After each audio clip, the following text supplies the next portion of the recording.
Welcome back to the Too Much Hockey Podcast, presented by Boston Pizza. I'm your host, Joshua Marshall, and we can thank Boston Pizza for joining us because our next guest helped us get this sponsor for a mental health event, and they've been kind of helping us out along the way ever since. And our next guest is he's a longtime NHLer, and he's a very successful real estate agent in the Dallas area. And I think you kind of dip your toe maybe in the Edmonton area, but we'll see how that is. But we have Vernon Fiddler with us. Fids, how's it going, buddy? Good, Bosco. How you doing? Good, good, good. Yeah, just enjoying some hockey, enjoying some days off here, and yeah, just gonna meet some kids this week. We had a good Dallas Star teammate, friend, and all that. I don't know how much you know Matt Duchesne. I know you guys live in the same city, so maybe you guys gotten to connect. But gonna meet some kids this week and get some sticks dropped off to them. But that'll be pretty cool. A little initiative that our podcast kind of started. But and then things are busy. I know you were just here watching Blake play and kind of all over the place with Bella too and life. So how was that? How's the family? How's Good. Yeah, we've been, we were obviously it was on a standstill waiting on the news for Blake on World Juniors. He went to that camp in Plymouth and in Ottawa, and we were just waiting to see where we were going to spend our Christmas. And, he got sent home, which is part of the process. So we decided we were going to spend a few days in Kelowna or in Dallas, and then head up to Kelowna, and then spent 23rd, 24th, 25th in Kelowna, and then I came up to Edmonton with Blake to watch. They had 3 games in 6 nights, so I got to spend some time with my family for Christmas. And back here in Dallas, we're expecting our first winter storm in a few years, so the city's bracing. There's no bread or milk on the shelves at the grocery stores, and looks like we're gonna get snow Thursday and Friday. So yeah. the city will be shut down. I can promise you that. And you're so used to it anyway, so I guess Yeah, you can kind of help out the community and the area you guys live in. So yeah. yeah, so I guess for him, like how's in your aspect of what you've been able to see and watching it from close for Blake and but watching from afar, how cool has it kind of been? And obviously somewhat of a pressure part of a draft year too, and kind of keeping a track of like where he's at. And maybe I don't know how much you're keeping track of where he's at in the scouting ranks, but just obviously keeping an eye on him and helping him when he needs that help along the way to throw it a pretty big year for him too. Yeah, it's I feel like the year is going good for him. Obviously, tons of distractions that just come with the territory. But I feel that Blake's handling it really well. We try to stay out of really all the media and things like that. It's very hard to with the way the world is now. But our message is always like it doesn't matter where you get drafted or how high or where in the draft you're going to go. It's more about like what you can control and what you can bring to the table. And there's been a few distractions with the prospects game having to leave for that. That's leading up to it. There's always some what's it going to be like? I just played for US at Halinka, and now I'm playing against the US. And then then he was very, we were excited about the call to the World Junior. So there's another 5-6 days leading up to it with not knowing what to expect for a young 17-year-old boy that is doing interviews and phone calls and things like that with NHL teams. So there's tons of distractions, but I know Blake was just really looking forward to getting back with the Oil Kings after Christmas, um, and just focusing on them getting better every game and making that playoff push, because it's been a few years since they've been able to make the playoffs. And I feel like he's doing good. He's improving at every area we've looked for improvements. He's getting better. He's getting better at defending. He's getting better. His skills are getting better. His skating's getting better.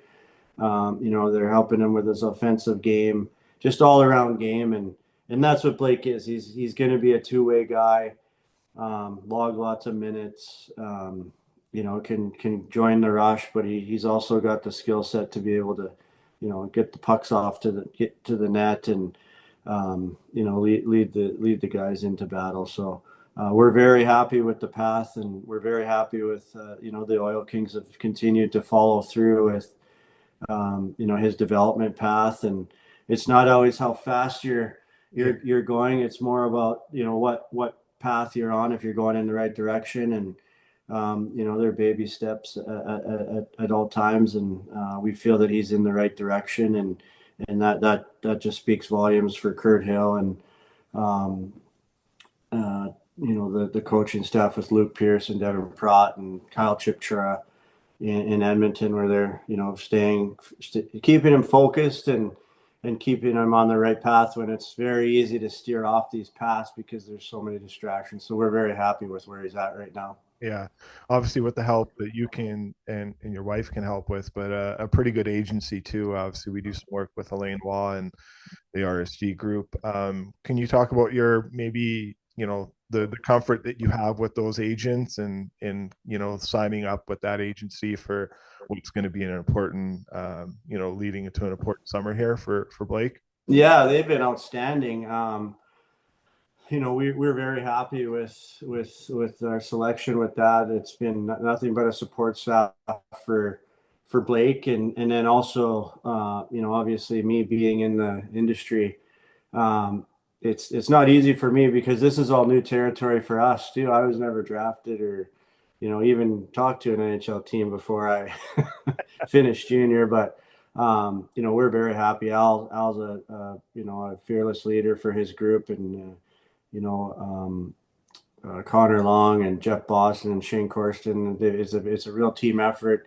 Every event we go to, they have they show their faces and show the support, and give Blake the right message about just control what you can control, do your best, not giving him too much information where he's overloaded, and also keeping us in the loop of things that are happening. And we're very happy with our decision that to have them represent Blake. And they always can give you the right information and put you at ease as parents. And I know for Blake, there's nights where he has good nights where they talk to him, but there's also the nights that he has tougher games where I know they reach out to him, and they give him information and reset him where I don't have to, and I can just be his dad and talk about the normal dad thing. So it's really nice on my end too, that I don't have that pressure of dealing with Blake after games. Yeah, no, I saw Al here at the Halenka Gretzky Cup in the summertime, and I believe they're the first agency to launch like a mental health program for their players and signing up with the Canadian Mental Health Society. I believe that's what it was, but and obviously very important. Mental health is very important to our podcast, so it's really cool to see that in every aspect that they're there to give that layer of support to the players and their clients and continue to grow. So if people are looking for an agent, I would highly recommend that's the company to go with. So we'll put their email in the show link here to for that. But I want to talk about more minor hockey stuff, Fids, because I know that you last time you were on and a couple times before you talked about the battles you had with Kevin Bieksa. And I don't know if you got to see his comments on Hockey Night in Canada this past Saturday. It was just more or less talking about something that you have done in the Dallas area and other players along the likes of yourself to giving back to the game and helping these kids out in the cities and the communities that you guys live in, and the growth of USA Hockey. I want to talk about how much that means to you. I know you're coaching a lot of Blake leading into getting into the Western Hockey League, but you've seen this growth and this push. Not only I know it's always been like the Boston area, the Minnesota area, but the Dallas area, Arizona, and places that you used to play in and currently live in are developing greater hockey players now. And is that gap closing, would you say, with the USA Hockey, obviously with them winning back-to-back World Juniors, but where are you at with the development of USA Hockey and what you've been able to do in giving back to the game and being on the ice with these kids, giving that time forward? Yeah, I do. I think that the programs they've built for these young kids to it starts early. Like, I mean, we have my next door neighbor Jimmy. He's got some grandkids that are 6 and 4, and they're already playing like quarter ice games, and little rookies in here in Dallas, actually against Matt Duchene. They played Matt Duchene's young guy there on Sunday. They were really excited about that. But like it's starting super early. Like it's not like in the state of Texas and down south with these non-traditional teams like Florida and Texas and the Las Vegas. These teams are NHL teams are not only thriving but so are their youth programs. So I go out to the rinks on Sundays because I don't have much to do until Blake's games are on. But I go watch some of these kids, and the skill level you see is phenomenal. But it starts from these ADM sessions that they put on their station work through for these young kids to play during the week. I think they get a couple sessions during the week, and then on the weekends they play like quarter ice games. But you can see the skill level, and not only that, the facilities we have. I believe it's 13 different facilities here in Dallas. So for a southern state, it's there's tons of ice for our boys to find ice and work on their skills. And then there's also these programs which are for the young little rookies, they're during the week, and then after school programs, off campus PE programs where you're getting a credit now for you're going to the hockey academy. There's like after practice programs. I mean, everywhere you see it, but it's a major commitment on the NHL side of it. And Tom Goulardi has just opened up his checkbook, and Brad Albert's the president of the Stars. Like we take pride in it, and it's really caught momentum because how much Lucas Reed, another influential guy in the program here in Dallas, organizing everything. But the reason we have so much momentum is because we take so much pride in it. And there's always politics in minor hockey, but it's not about that here. It's about making these kids better. And we know, and the message we always tell to all of our coaches is these boys and girls at the young age aren't going to play in the NHL next year. They're not going to play junior either. So like, let's develop them, because by the time they get to 14, 15, you find more kids that are going to be able to compete and help our teams win rather than bring kids in. And not only that, we're going to find probably, 20 more kids that are unique athletes and exceptional athletes that can and make a run at going to Division 1 and getting full scholarships and being role models for the younger generation again. Because my son Blake, he had role models in the Jones brothers and Blake Coleman and Stefan Nason, where they come and work out with us now, and those guys were like Wayne Gretzky to for me, I was watching Wayne Gretzky in Edmonton. So these kids are seeing these role models, but now they're wanting to be role models because we have Bickler, who was one of the first picks in the girls league, and tons of girls going to Division 1 and Big Ten schools, not just little schools, but like we have, in Blake's birth year, I think we have 8 or 9 kids playing in the USHL, and then 3 or 4 of the boys playing in the Western League. So like, it's really thriving, but it's a commitment from everybody, and all the coaches have to buy in at the same level. And we just got an outstanding group of people here in all of our programs. We have 4 programs, and everybody sticks together and helps each other out. No matter whether you're at AAA, AA, or single A, we're all trying to make these kids better to get to their ultimate goal, which is play AAA. That's awesome. It's amazing. Like the whole time you were almost talking about your smiling Fitz. Like it was like Oh, great things. we have a lot of pride in it, and we have tons of alumni involved. And we had 2 boys last year make the development team, and then we had JP Hilbert, who's going to be another top 08. One of the best. He's playing on the development team. I think he's leading the USHL in scoring for while they're playing in that league. So this kid's born and raised in McKinney or Allen, Texas. So like it's all in the Metroplex, but it's who would have ever thought, right?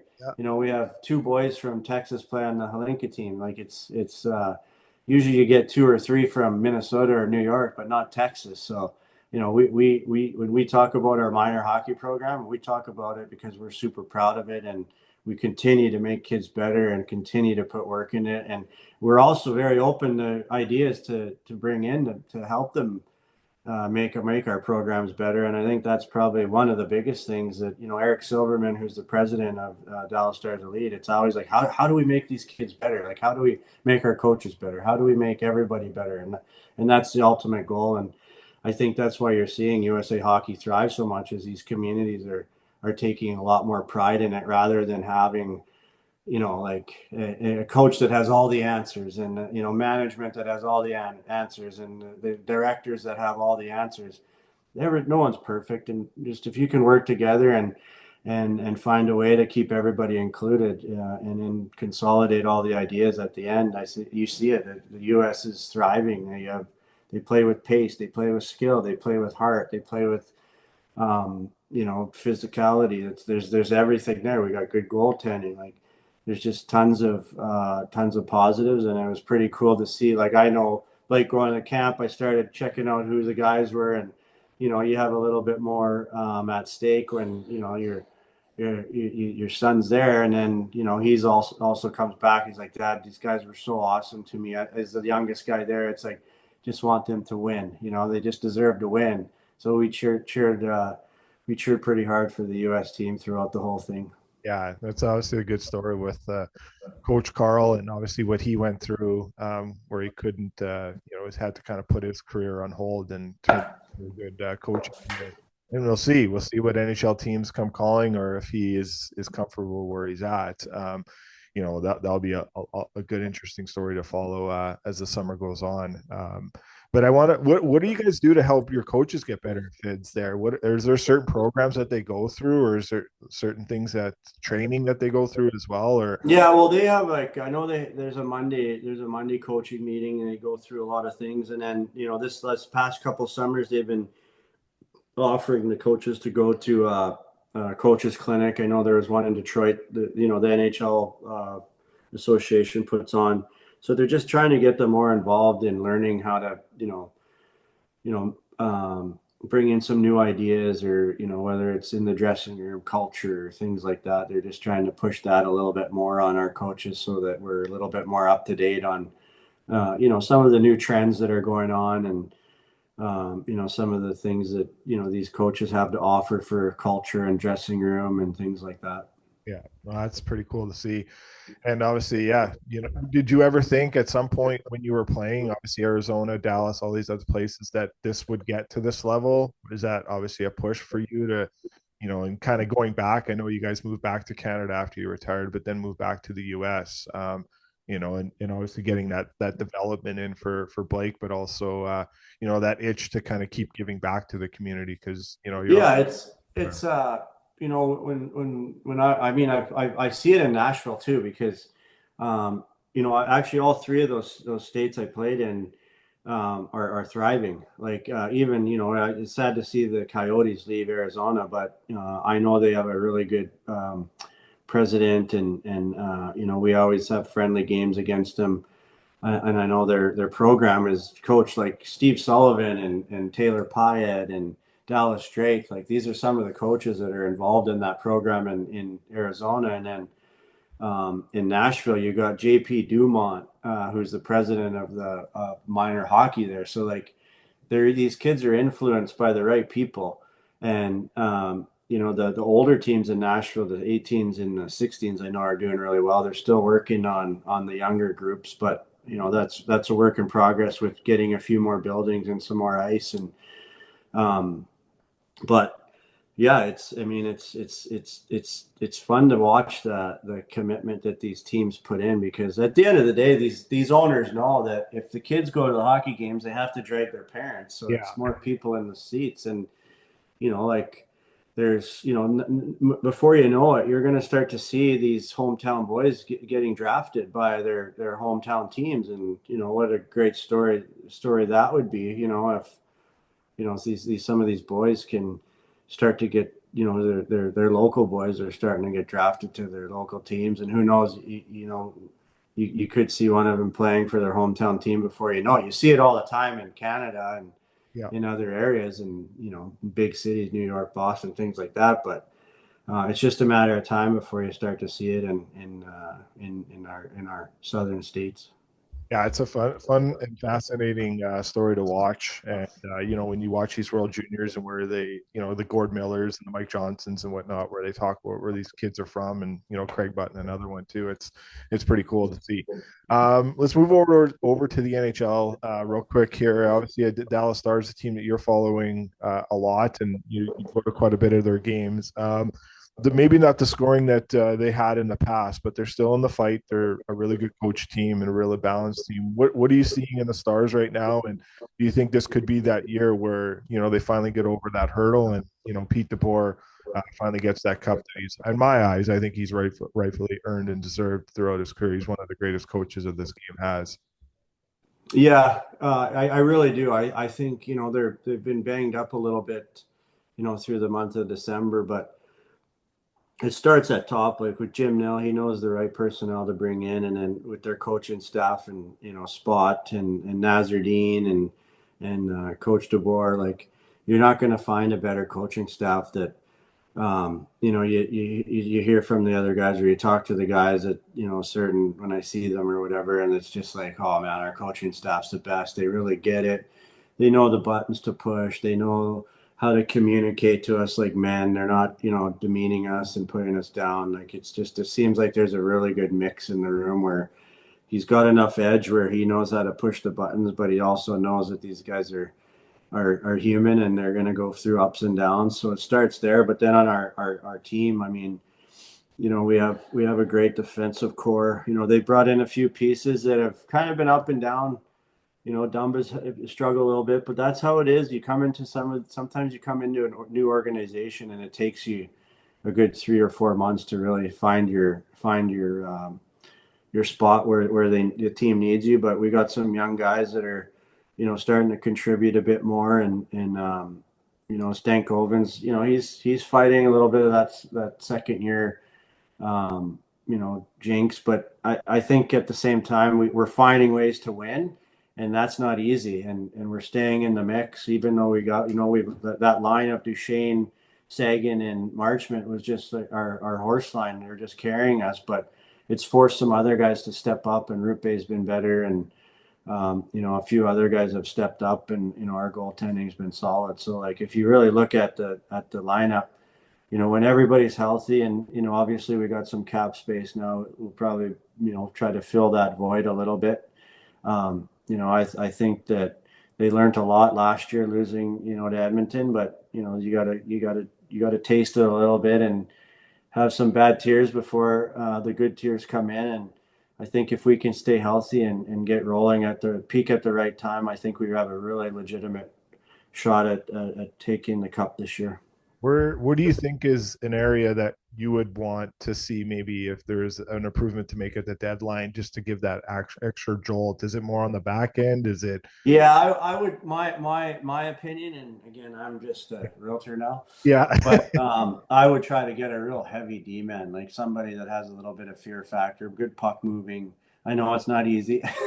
Yeah. It's the hardest thing to find, but the window's closing.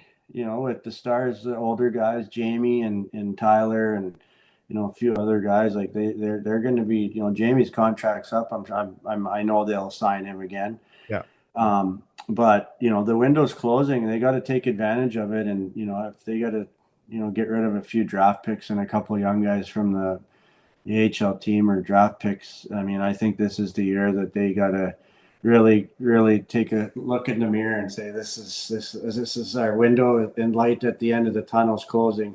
So we better try to find that solid D man that it just kind of solidifies that top four that we have Rupe, or sorry, we have Lindell and Heiskanen, and um, this Bichelle kid's coming from the minors, been a really good addition. He's down in the minors again, but if we could get that top four heavy right-handed defenseman, I think that would go a long way, and give those fifth and sixth guys where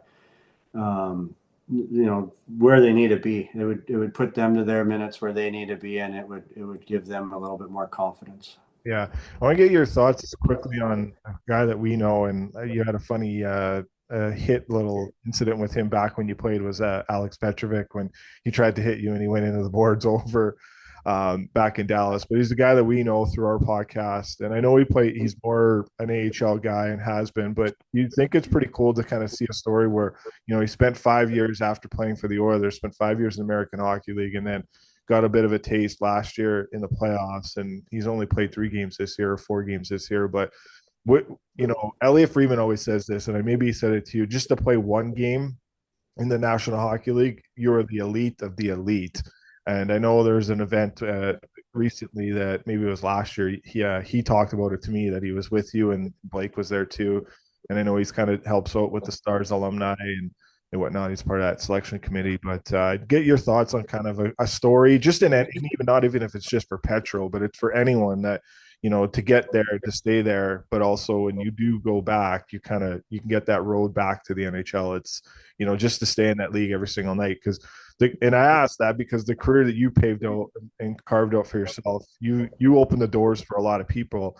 It's like you talked about earlier, like you weren't drafted by anyone, any NHL team, and you didn't have those meetings, but put your right foot forward every day, the right attitude, and you brought it to the rink every night. And how hard that is to do that in the best league in the world, and it's only getting better too, right?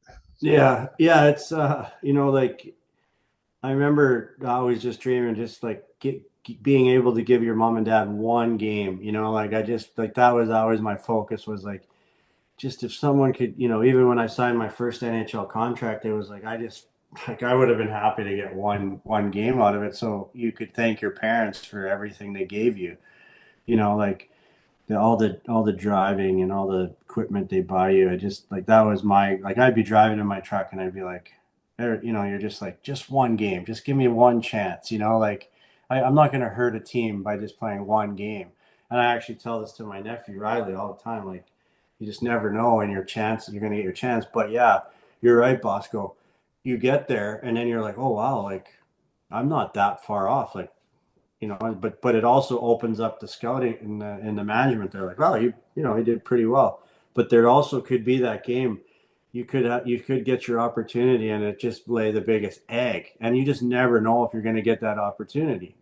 So like it's like you got to find such a mix, like all this media and all these people that are like that have never been in this situation before, and they're like, oh, he was just awful his first game. Well, I'd love to see some of these people, not only mentally, but like you got to understand what goes on in your first NHL game. You have so many distractions. They bring your family in and you're saying hi to them in the lobby and you're get to the rink and you got to do an interview and you got to, sign a bunch of stuff. You got 3 or 4 jerseys because they always keep your jerseys and all that. Like it's like it should be a free game. Yeah. But where I'm going with this is every game my philosophy was and my mindset for every game was I'm earning another one. And like I want to like play next game and I if I have a stinker of a game, you're like, well, you can't have another stinker. You never have two bad games in a row. So like, you get to the NHL and then the hardest part is staying there. Yeah. Because once you get there, it's like anything. Is you get a girlfriend and like 3 months later, you don't like her anymore. It's the same way with management. Yeah. you know, Yeah. they're always finding a way to replace you. They're always finding a way to find someone better, and they're always finding some way to find someone cheaper. So like for these guys like Joe Thornton's and these superstars, I mean it's a bit easier for them. But don't get me wrong, they have a skill set that most don't. But for guys like me and Petrovic and these guys that have kind of we're like scratchers and clawers to just stay in the game of pro hockey alone is an absolute grind. Like I mean, people would come in my house, summer house in Kelowna, and they'd be like, I'd get home, they'd be like, well, where were you? I'd be like, well, I was at the gym. Yeah. Like it's 8:30, but you've been there for 3 hours and put it into work, and they're like, oh man, we wouldn't have never guessed you would have been working out on the weekends. It's like, well, yeah, but someone in your system isn't working out, and I got to beat them out again for a roster spot. So like, even though you're under contract and everything, there's pride.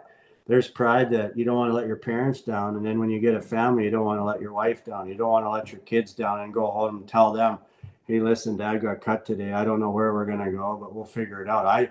That was one thing that led me to be competitive and put in the extra work. Is I didn't want to let my wife down. I didn't want to let my kids down. I didn't want to let my parents down. Their pride, they're wearing their team jackets everywhere and things like that. So, it's a grind, but it's no different than other people's jobs. There's always, a grind that goes in every 9 to 5 job, and but a lot of stress comes along with it, and a lot of hard work comes along with it, and it takes a village to keep you in the league. But I was lucky enough to stay there 14, 15 years, whatever it was, and it set me up pretty good for life. No, no, it's and brings you those good values. Like it is cool to see it. And I always kind of say that because, just over since doing this podcast and getting to know guys like you and, the Matt Bennings, the Petrovics and whatnot, and, now being like a media guy. And it's weird because like I'm up in the press box in Calgary and I'm kind of thinking the same thing you were just saying. Like,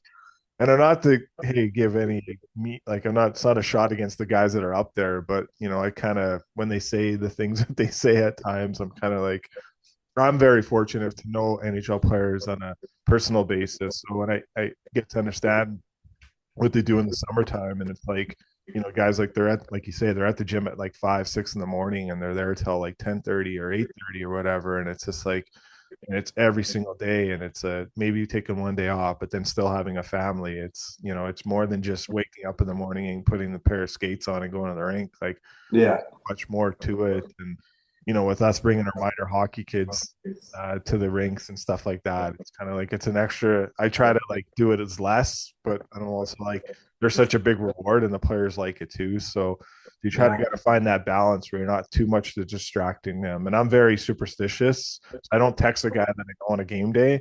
Some guys like might like it. I don't know where you were at if you, but yeah, try to be careful on that. But it is cool, and getting to connect with Matt Duchesne here, just a random post we posted, and then he just replied back, and he kind of did a video for our kids, and and he's a believer, and I'm a believer. I know you guys, yeah. Really good guy. yeah, really good guy too. So, but yeah, it just puts life in perspective, and that's another guy. Look, he got bought out and he didn't know where his career was going to go. And then, so finds a good home in Dallas and, now leading that team in scoring and try to push for a Stanley Cup. But we'll finish up on this one, Fids. Right now we got 7 Canadian teams in the mix, in the fight, halfway through the NHL season. Bob Stauffer was on with us last night. I asked him the same question, which is, do all 7 make it, or is it less than 7? He said 4 of the 7 make it. Kind of wondering where you're at with the Canadian teams. And I know being a Canadian at heart, but living in the US, maybe, I know you didn't play in Canada through your career, but do you think it'll be kind of cool if maybe all 7 make it, or is it some of these teams up against it in some? Oh, I'd love to see. I just got to pull this up quick here. I'd love to see all teams make it. Like Montreal has really turned it around. You'd like to, I always love watching the Canadian teams in the playoffs just because there's just so much juice in the buildings and outside.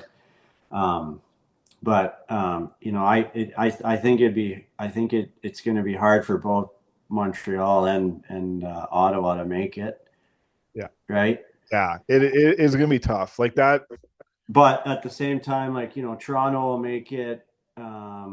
Winnipeg, Uh, Edmonton, probably. Winnipeg, Edmonton will make it for sure, and then The you Canucks, the mess in Vancouver, the oh, it's a mess. But I like to see Calgary make it too because they don't got many years left in that old building, and oh, I just love that building, and I like that's one of my favorite. Like when I turn hockey on at night, that's one of my favorite buildings to watch hockey, and I don't know what it is I love because it I too. hate the Flames. I hate them.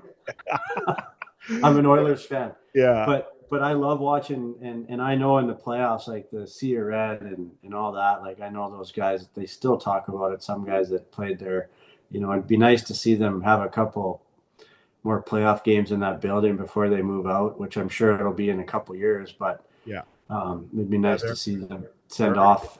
yeah, they're already building the new one across. So it's Are they? yeah, it's right across the street from the Saddle Dome. So yeah, it's a pretty it's gonna be pretty cool. Like, hey, like the last game I was there, it was interesting because they got jammed up pretty hard by the refs and someone Blake Coleman, so he came out to meet with us and so he just shook his head and I was like, man, he looks pissed off. So I was everyone didn't know who to ask the question first. So there's a good 30 seconds to a minute awkward pause. And I just asked him a question. He seemed pretty pissed off. And he gave a good answer, but it was kind of like I was like, is he gonna throw me through the wall here? But seems like a good guy. I haven't really chatted with him one on one yet, but maybe one day. But just asking him that question and because you could see the passion he has in that market. And, Michael Backlund's a guy that I got to know very well. And yeah, obviously the opposite. I would say I'm more of a Flames fan than an Oilers fan. But we'll Yeah, see. but I agree. I think it'll probably be four, maybe five that make. Well, four. I think four will make it for sure. But then Yeah. I think the fifth one's up for grabs still. But it would the more Canadian teams, the In NHL won't like it with the Canadian dollar. yeah, But I know um, that'll be the tough part. But it'll be interesting to see because the way, like, especially with Ottawa with Allmark's injury, if he can somewhat stay healthy, I obviously he's hurt, he's out week to week, and there's not even skating, but that's a big one. But Dovich for the Canadians has been a good find in the back in net. So, but yeah, and in Edmonton here, we'll see what happens. Skinner just got ran pretty hard here by Zadorov, just cleaned him right. oh no, So looks like Skinner's going to leave the game here. Zadorov just drove the net, and just literally smoked him. So he's looks like he's leaving the game. Yeah, I smoked his head on the twice. So. where is that? Where's that? What game is that? The Oilers versus the Bruins are Oh, playing right oh, now oh, in okay. Boston. Yeah, Zadorov just hit him, and then Skinner's head hit the post. So yeah, he looks a bit dazed right now, and looks like Pickard's coming in. And Pickard is coming in. So they're up 1-0. There's 5 minutes. I guess the last question I know since we're Bruins, I put it in the tease there. Jim Montgomery, obviously Boston lets him go. Someone that you know very well and goes over to St. Louis and he's doing pretty well there. And we'll see where it happens if they can get into the playoffs. I know they got some injuries too, but they got some good young players coming up. But thoughts on Monty as a coach, and were you shocked that? And I wasn't, but I don't know if you probably weren't either. Just how quick he got back into the NHL after Boston letting him go. Yeah, no, I wasn't surprised at all. I knew, the minute he actually got fired, I actually got a couple text messages from a couple teams asking like, "Hey, I know you know this guy really well. Like, give us what your thoughts." And I knew that he wasn't going to last long, and the minute I reached out and I just said, "Hey, Monty, keep your head up. You won't be unemployed long." Yeah, it He was made me not. look pretty smart. Yeah, Uh, right, like 5 days later, I actually got a chance. When St. Louis was up in Edmonton, I was there before Christmas, and they had 3 days off there.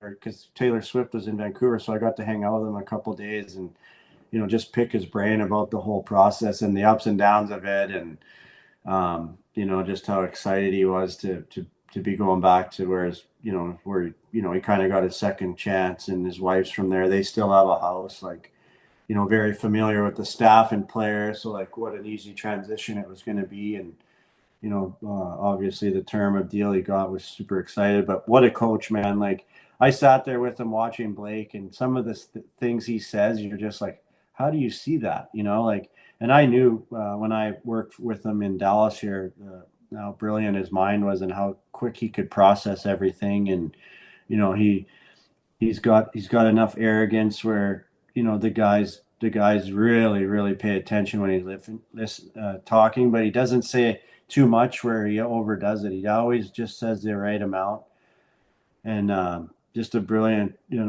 coach that can really make those judgments and make those calls on the ice to make adjustments before it burns his team, and his way to process the game so quick is it's almost genius. Like it's incredible. He's just a smart hockey guy, and super happy for him because he's just one of those guys that is just the salt of the earth and just so much emotion into the game, and just how much he cares about not only his players but his staff. Just loves everybody and brings so much energy. So it's good to see him bounce back quick and seems to have that team rolling pretty good.